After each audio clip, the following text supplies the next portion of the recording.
8 মাস পর আর্জেন্টিনার শুরুর একাদশে মেসির প্রত্যাবর্তনটা রাঙিয়ে দিল গুয়েতেমালা। গোলরক্ষকের ভুল পাসে দলকে সমতায় ফেরান এলএম10। অবশ্য এই ম্যাচে বিশ্ব চ্যাম্পিয়নরা পিছিয়ে পড়ে বেশ অদ্ভুতভাবে। একে তো র্যাঙ্কিংয়ের 108 নম্বরে থাকা প্রতিপক্ষ, অন্যদিকে শুরু থেকেই পূর্ণশক্তির দল নিয়ে নামা আকাশী নীল শিবির। তবুও আর্জেন্টিনা গোল হজম করল তখন পেরোয়নি ম্যাচের প্রথম 5 মিনিটও।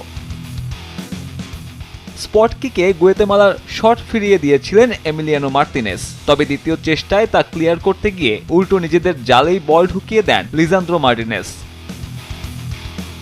মেসিকে উপহার দেয়া গোলে ম্যাচে সমতা ফিরলেও ছন্নছাড়া ছিল স্ক্যালোনির শিষ্যরা। 35 মিনিটের পর থেকে গোছানো ফুটবল খেলে ফলটাও আসে তার মিনিট 4 পরে। পেনাল্টি থেকে দলকে এগিয়ে দেন লাউতারো মার্তিনেস।